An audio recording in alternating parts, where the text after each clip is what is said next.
Սիրելի ռադիոլսողներ եւ ռադիոդիտողներ, գործարար ալիքն եք դուք դիտում կամ լսում, Tech 5 շաբթի է այսօր եւ սա Tech Հայեր հաղորդաշարն է, Սարգիս Կարապետյանի հեղինակային հաղորդաշարն է։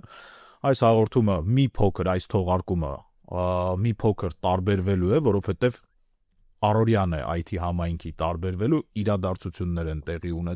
է ունեցել համաժողովը, փոխվել են խորհրդի անդամները, փոխվել է ԱՏԶՄ-ի նախագահան։ Փոփոխություններից սկսենք, հետո անցնենք անելիքներին։ Փոփոխությունները իրականում դա արդյունք են վերջին 2 տարիների, 2.5 տարիների ագրեսիվ աճի, այն որ խոսակցություններ կար, որ ԱՏԶՄ-ն ինչ որ խումբ մարդկանց մշտական գործիք նա անդադ բորդում են նախագահեն ու ոնց որ տենց խորհրդի անդամ։ Այսինքն իրականում թափանցիկ ու տենց ինստիտուցիոնալ չի էլի, ինչ որ տենց խումբ մարդկանց շահեր սպասարկում, այդ ամեն ինչը ջարդվեց պաշտոնապես։ Նախորդ անգամ որ խոսում ենք, ասացի որ նույն այդ մարդիկ, խորհուրդը եւ նախագահան առաջ են քաշել ռոտացիոն մեխանիզմը ինստիտուցիոնալ մակարդակում, բայց այդ ուղղակի բան չի, իրավական մենակ դաշտում չի, իրոք եկել ենք այդ գիտակցության ու մարդիկ նախագահի առաջնորդությամբ այդ մշակույթը ցույց տվեցին գործի վրա, չնայած որ կանոնադրությամբ նոր հաստատվեց, որ 2 տարին մեկ պետքա բաց թողել ընտրությունները, նախագահան ինքը հրաժարվեց տեխնացիոն դնելուց եւ խորհրդի տեխնացիոն դրեց եւ խորհրդի որոշ անդամներ տեսակ հանրային նույնիսկ հայտարարություն արեցին, որ այս տարի չեն մասնակցելու, դրանով իսկ ցույց տալով այն մշակույթը, որ պարտադիր կանոնադրությունը իրանց պարտադրի, որ բաց թողեն, քանի որ իրանք քվեարկել էին այդ դրա օկտին, իրանք ցույց տվեցին գործով, որ պարտադիր կանոնադրությունը բանանի, ստիպի, որ բաց թողեն, իրանք գնացին։ Շատ առողջ փոփոխություն է տեղի ունեցել, ունենք նախագահի փոփոխություն եւ խորհրդի 50% փոփոխություն օրգանիկ, ինչը նշանակում է մենք ունենք բորդում ծառայած փորձավոր մարդիկ, որոնք ինստիտուցիոնալ գիտելիք են կրում կազմակերպության մասին, 25 տարվա պատմության մասին եւ այսինքն շարունակականությունը ինստիտուցիոնալ պահվում է եւ ունենք նոր անդամներ, նոր նախագահ, ովքեր բերում են նոր շունչ, նոր գիտելիք, նոր փորձ, նոր մոտեցումներ, նոր հայացքներ,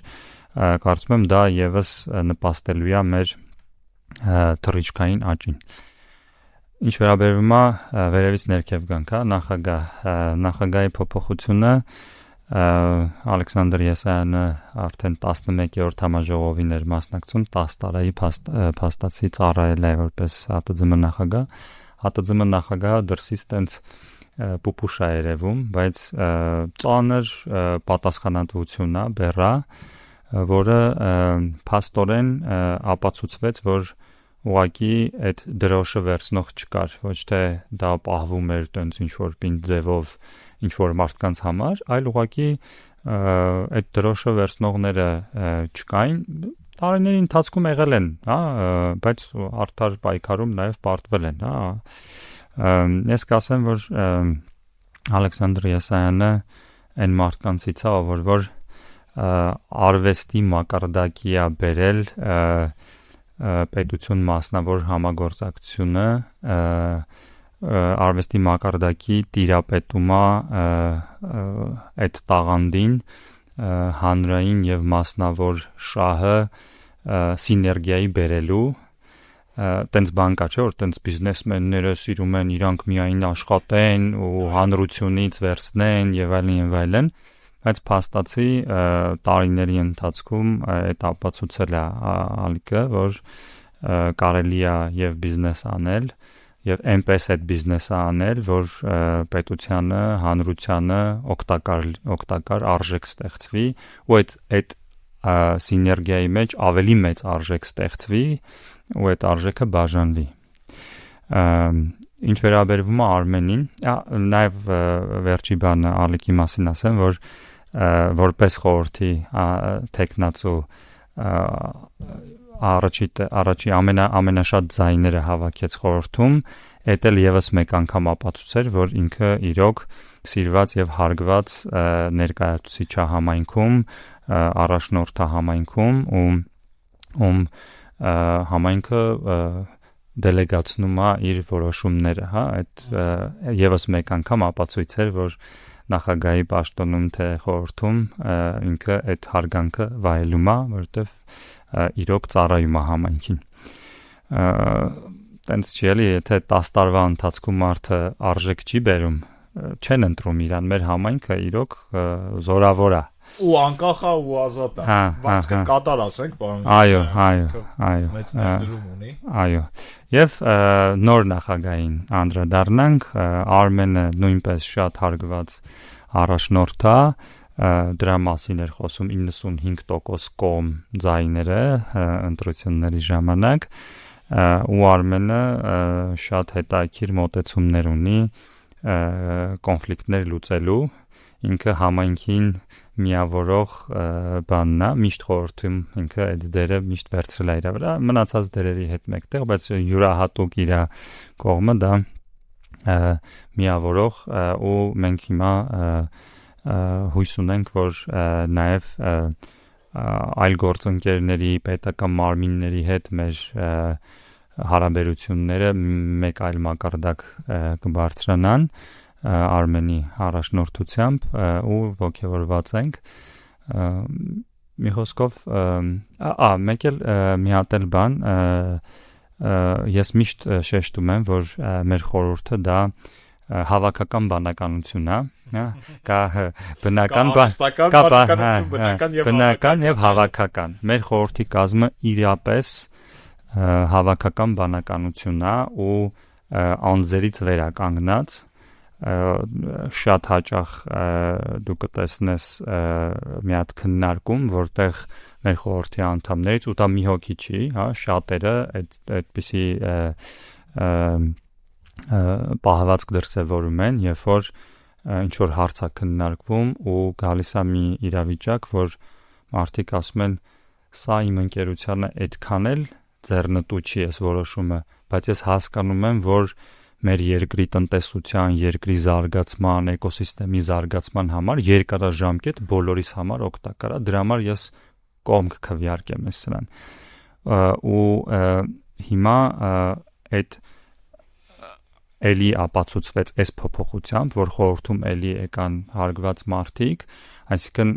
իրոք ԱՏԶՄ-ն այդ հավաքական բանականության կիզակետա, որտեղ հավաքվում է ու իրոք այդ meritocracy, այսինքն այդ լավագույն իդեաներն են հաղթում, դա մեր մոտ աշխատում է։ Շատ լավ։ Ունենք մարդիկ, ովքեր լրիվ նոր են ԱՏԶՄ-ում եւ խորհրդում են, ունենք մարդիկ, ովքեր վերադարձել են, այսինքն ժամանակին ԱՏԶՄ անդամ են եղել, շատ հարգված մարդիկ են, ինչ-ինչ պատճառներով լքել էին ԱՏԶՄ-ն, հիմա հետ են եկել ու այս տարի իրենց խորհրդում լինելը էլի խոսում է նրա մասին, որ գնալով միասնականությունը մեծանում է, այսինքն այն բաժանումները, որ տեղի էին ունենում ինչ-որ տարիների, դա արդեն այլևս հաղթահարված է եւ կա հոսք հետ գալու, նորից միավորվելու ու նաեւ խոսում է նրա մասին, որ իրոք այս ամեն ինչը գաղափարական է ու անձնավորված չի, հա, եթե մեկը դժգոհ է եղել ԱՏԶՄ-ից դուրս է եկել, հիմա հետ է գալիս ու իրան ընտրում են խորհրդում, դա նշանակում է, որ նախ այդ մարդը հարգված մարդ է եւ իր նկատմամբ բան չկա, հա։ Եվ մի հատ է շատ կարևոր բան տեղի ունեցավ ԱՏԶՄ-ի 25-ամյա պատմության մեջ առաջին անգամ խորհրդում ընտրվեց այլազգի մարդ Արտյոմ Խազայինով Քվանտորի ընկերության ղեկավարը, ով ոչ միայն Հայաստանի մասնաճյուղի ղեկավարն է, նաև գլոբալ փոխնախագահ է, այդ ամերիկյան ընկերությունն է, ԱՏԶՄ-ն միշտ ներառական համայնք է եղել ու խորհրդում միշտ եղել են տարբեր երկրներ ներկայացնող ընկերությունների տեղական մասնաճյուղերի ներկայացուցիչներ, որոնք հայազգի են եղել միշտ։ Արտյոմի հետ առիթ ունեցել ենք հարցազրույց ունենալու հենց գործարարի հենց թե 5 շաբթի հաղորդաշարերի շրջանակներում, թե հսկաներ հաղորդման ընթացքում Էդիտա Ղազարյանի հյուրն էր, եթե համացանցում փնտրեք գտնեք, իրականում շատ լավ մարդ է ու լավ գործընկեր է։ Արտյոմը նախ ինքը առաջիններից էր, ով միացավ մեր հանրային քաղաքականությունների մշակման հովանավորությանը, դառնալով ԱՏՑՄ ռազմավարական անդամ, ու մարդ, որ շատ լավ հասկանում է միությունների կարևորությունը եւ հանրային քաղաքականություններին պրոֆեսիոնալ աչքով վերաբերվելու, ոչ թե լոբինգային գործիք որպես, այլ պրոֆեսիոնալ իրոք որակյալ հանրային քաղաքականություններ մշակելու գործին լավ հասկանում է եւ կարևորությունը եւ նաեւ հովանավորությունը այդ ամեն ինչի, ինչը նույնպես կարևոր, մի խոսքով 25-ամյակը, 25-րդ համաժողովը մեծ տրանսֆորմացիայի ամփոփում էր վերջին 3 տարիների եւ նախագահի փոփոխություն եւ ԱՏԾՄ-ից նեղացած անդամների վերադարձ եւ այլազգի ինչ որ պատճառներով, բայց ինքը այտենց մի քանի առումով շատ կարևոր կետեր նշվեց, նոր որակ բերեց կառավարման մեջ, հա, ասենց փոխանակ։ Այո, նոր որակ, անցած անգամ արդեն նշեցի, լիովին նոր process-ներ, աուդիտ, մի խոսքով ամեն ինչ գնում է դեպի լուրջ ինստիտուցիոնալիզացիա եւ նաեւ ոնց որ ապացուցվեց, որ իրոք սա փոքր խմբի շահեր չի, այլ իրոք էկոսիստեմա է, ու երբ որ ԱՏԾՄ անդամները ավելացան այնքան, որ հայտնվեցին մարդիկ, ովքեր եւ պատրաստ են ծառայել եւ կարող են ծառայել, այն մարդիկ, ովքեր այդ բեռը տասնյակ տարիներ իրենց վրա տանում էին, պատրաստ էին այդ բեռը հանձնել։ Իրա ուրախությամբ թե չէ։ Որովհետև իրանք տանում են, շատերը ուրախությամբ հանձնեցին, որովհետև թվում է թե դա մեծ բան է, այտենց որ ինչ որ պաշտոն է, որը մարդիկ որ վերցնում են, էլ չեն ուզում հանձնեն, բայց այտենց չի։ Իրականում մեր համայնքը շատ հիերարխիկ չի մեր համայնքը, շատ նույնիսկ ընկերությունների մեջ կառուցվածքային որ տեսնես, իրանց գրասենյակները որտեղ են նստում, ոնց են հարաբերվում իրանց աշխատակիցների, դա ման չէ, երևում է ու չի կարա նման մարդկանց ստեղծած կառույցը, հասարակական կառույցը լինի ուղղահայաց, տենց բան ավտորիտար կառույց, հա, դա անհնար է։ Դրսից տենց միգուցե տպավորություն կար, որովհետև փոքր էր ԱՏԾՄ համայնքը ու շատ չէին այդ մարդիկ, ովքեր պատրաստ էին բորդում ծառայել, խորհրդում ծառայել, եւ պատրաստ էին եւ կարող էին եւ կարողանում էին համայնքին համոզել, որ իրանք կարող են ծառայել, հա, այդ էլ կա։ Կարող է մարդը ցանկանա, բայց եթե համայնքի մյուս անդամները չեն կարծում, որ ինքը կարող է, իրանց քվեարկությամբ դա ասում են, չէ՞։ Այս անգամ դա ապացուցվեց, որ եթե համայնքում իրոք հավաքվում են այդ մարդիկ, ովքեր եւ ուզում են եւ կարող են, համայնքը դա գնահատում է եւ իրանց այդ բեռը իրանց ուսերին դնում է։ Մենք հաջողություն ենք մաղթում նոր ընտրված եւ վերընտրված անդամներին եւ նախագահին իհարկե, ում հետ էլի մենք առիթ ունեցել ենք հարցազրույց ունենալու, էլի որ փնտրեք կտեսնեք։ Ես գիտեմ, որ նաև ճուր ամփոփել եք տարվա աշխատանքները։ Այո։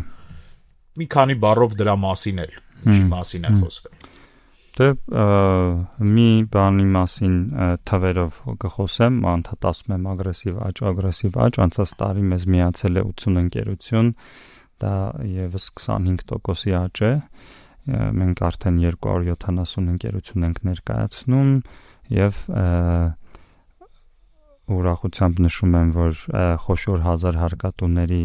71%-ը հարկերը վճարված ԱՏԾՄ անդամների կողմից է եւ խոշոր 5 ՏՏ հարկատուների 4-ը ԱՏԾՄ անդամ են։ Այդ խոսում է, որ մենք արդեն կարող ենք առանց վարանելու ասել, որ մենք ներկայացնում ենք հայկական տեխնոլոգիական էկոհամակարգը։ Չնայած բոլորը չեն ներառված, բայց արդեն 70%-ը դա ինձ թվում է լուրջ է, ու նաև դիվերսիֆիկացիան, հա, թե ինչ տեսակի ընկերություններ, արդեն 100-ին մոտ ստարտափներ, լուրջ միջազգայինները, խորհրդի փոփոխությունից էինք խոսում, չնշեցի, որ AMD ընկերությունն նախորդում, Ռաֆիկ Ասարջյանը գիտեք նախկինում ԱՏԶՄ տնօրեն, էլի վերադարձողներից է։ Էլի վերադարձողներիցն է, բայց հա AMD ընկերությունը նոր ԱՏԶՄ անդամ եւ արդեն խորհրդում է, այսինքն այս եւ լուրջ միջազգային ընկերությունների ներկայությունը ԱՏԶՄ-ում եւ տեղական հայտնի ընկերությունների եւ նորաստեղծ ստարտափների արհեստական բանականությունից մինչեւ բազալտի փոշուց կարբոն ֆայբերին մրցակից մատերիալներ արտադրող ընկերություններ իրոք այն ժամանակ 19 թվականին որ Կարեն Վարդանյանի առաջնորդությամբ ԱՏԶՄ-ն վերանվանվեց ԻՏԶՄ-ից այլ առաջատար հիմա փաստացի իրոք բոլոր տեսակի առաջատար տեխնոլոգիաների այսինքն այդ ամբիցիան կա դառնալ ուղակի գիտական համայնքին միավորող կառույց ոչ միայն IT Չէ, ասի գիտական, այդ մի քիչ շատ գնացինք ենքոմ, հա, մենք ամեն դեպքում մնում ենք բիզնեսների ասոցիացիա, կա գիտուժ նախաձեռնությունը, որտեղ ես խորտ ակտիվ անդամ եմ և նաև ԱՏԶՄ անդամներն են ակտիվ անդամ, այդ ուրիշ ուղղություն է։ Պայմանականորեն կառույցներ անվանենք, այդ ընդեղ շատ ավելի լայն բիզնեսներ են հավաքված, ոչ միայն տեխնոլոգիական, իհարկե տեխնոլոգիական համայնքը ընդեղ շատ ակտիվ է, բայց նա մի ուրիշ միավորում է, որովհետև գիտություն զարգացնել պետքա ոչ միայն տեխնոլոգիական ընկերություններին, այլ ամբողջ տնտեսությանը, նա գիտուժը այլ տեսակի շարժում է, ինքը բիզնես ասոցիացիա չի, ավելի շատ Հայաստանում գիտությունը զարգացնելու, մենք այդ առումով ենք քույր, որ մեզ էլ է պետք, մեր օրակարգում էլ կա գիտությունը զարգացնել, այսինքն ստեղ մենք համագործակցում ենք շատ ակտիվ այդ առումով, մնացած առումներով մեր մանդատները եւ ռազմավարությունը եւ տեսլականը տարբեր։ Մասին այս տաղավարում էլի շատ խոսվել է, վստահ եմ խոսվելու է, պարբերաբար գործընկերները գիտուժից մեզ մոտ հյուր են լինում, նենց որ գիտուժի մասին թողենք իրենց, կշարունակենք խոսել գիտուժի մասին իրենց հետ։ Պլանների մասին էլի խոսենք, նախորդ հաղորդմանը խոսում էինք, դուք նկարագրում էիք, որ այսպես կանենք, բայց ամեն դեպքում համաժողովը ինչ որ իրադարձություն է նաև համայնքի համաձայնությանը ստանալու համար գործող ծրագրին եւ գործող կուրսին, հա, այսինքն Այստեղ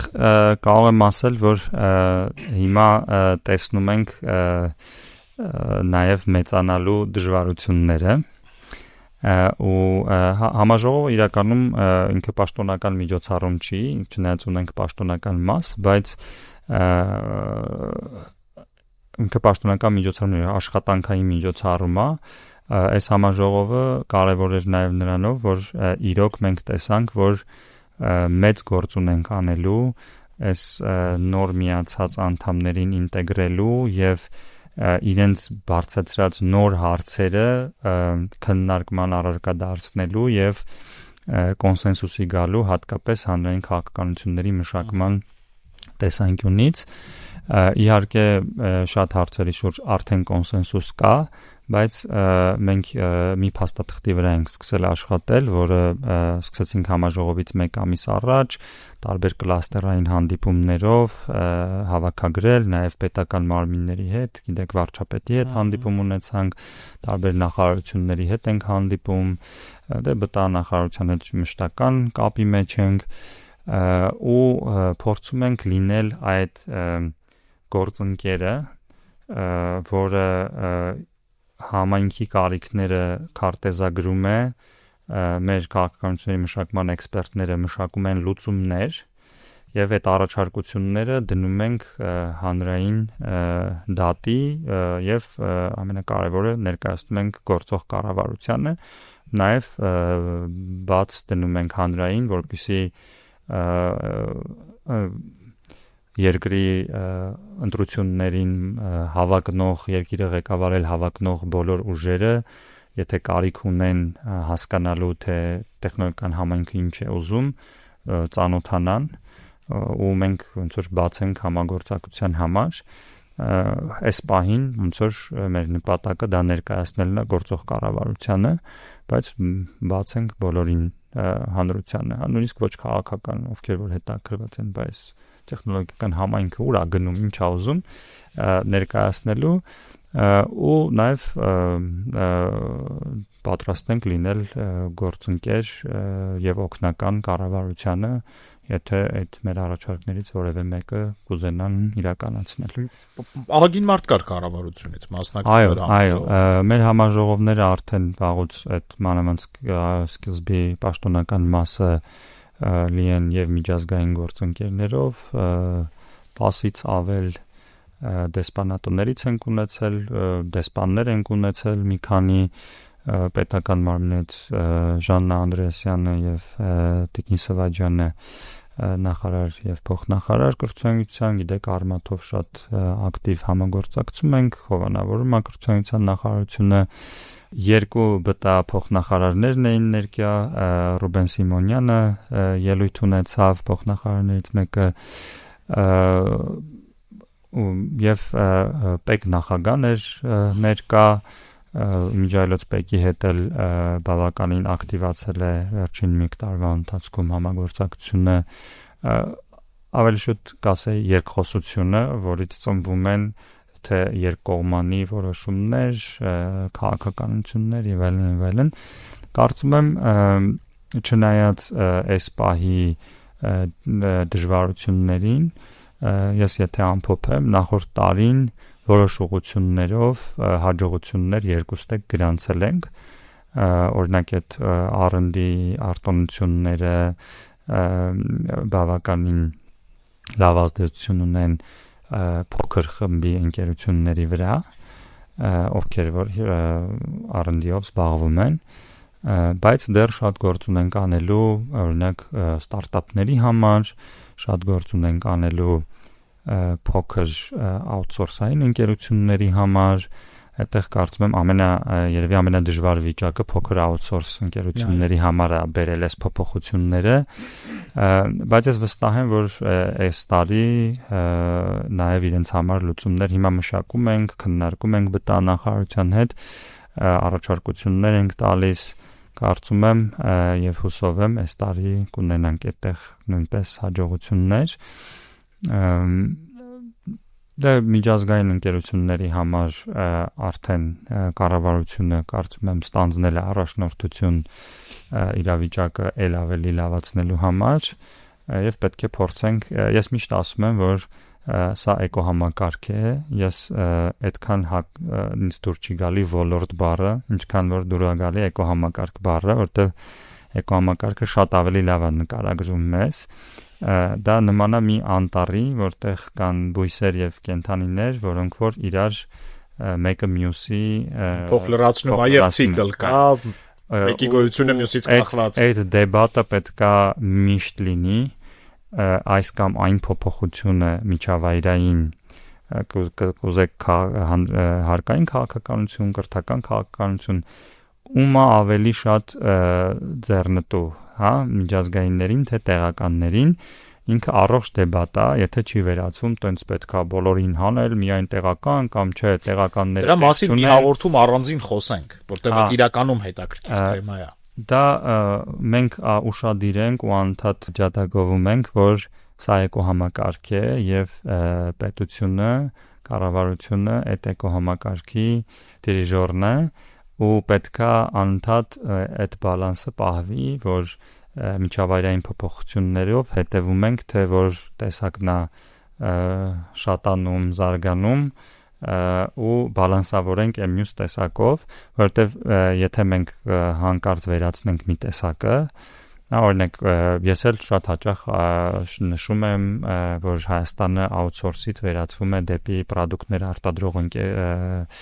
երկիր, ու մենք պետք է այդ ճանապարհով գնանք, բայց դա չի նշանակում, որ մենք այլևս չպետք է outsource-ով զբաղվենք, վերջ փակում ենք բոլոր outsource ընկերությունները եւ սկսում ենք պրոդուկտ արտադրել ազգով։ Եվ սկսում ենք անհնար է, հա, որտեղից պետք է գա գիտելիքը, որտեղ ու վերջի վերջո դա մտածելակերպ է, դա մոտեցումները բոլոր ձեռներեցները չէ, որ կարող են այդ ուղղությամբ գնան, այլ ավելի շատ ինչ է տեղի ունենում, նրանք ովքեր լավագույնն էին outsource-ում, իրենք ավելի կուժեղանան, կմեծանան, իրենք կանցնեն ավելի բարձր արտադրողականության, ավելի բարդ նախագծերի, ավելի մեծ հավելյալ արժեք ստեղծող տեսակի outsource-ների, օրինակ այս R&D օրենքը նաև դրան է նպաստում, իսկ մյուսները հնարավորություն կունենան անցնելու սեփական պրոդուկտներ անելու եւ միանալու այդ մյուս թևին Հայաստանում ավելի բարձր հավելյալ արժեք ստեղծելու, այսինքն ոչ միայն աշխատուժ արտահանելու, այլ ավելի բարձր, այսինքն պրոդուկտ արտահանելու, ուզում եմ ասեմ, այդ կարծում եմ մենք այդ ինֆորմացիան տվողն ենք, այդ մոտեցումները հետազոտենք եւ այլն, բայց ամեն դեպքում կառավարությունը, գործող կառավարությունն է դրա դիրիժորը վերջի վերջո։ Այո, համակարգողը ի վերջո ինքն։ Սիրելի ռադիոլսողներ, մեզ հատկացված եթերաժամանակը ցավոք սրտի ավարտին մոտեցավ, բայց խոսելու էլի բան կա, հենց որ հաջորդ շաբաթ երևի թե նույնանման թեմաներն ենք քննարկելու։ Սա Թեքահայերն էր, Սարգիս Կարապետյանի հեղինակային հաղորդաշարը։ Շարունակեք լսել Գործարարալիքը, որովհետև այսօր տեխնոլոգիական Tech 5 շաբթին է մեր եթերում, հաջորդիվ էլի հետաքրքիր է լինելու։ Այսքանը։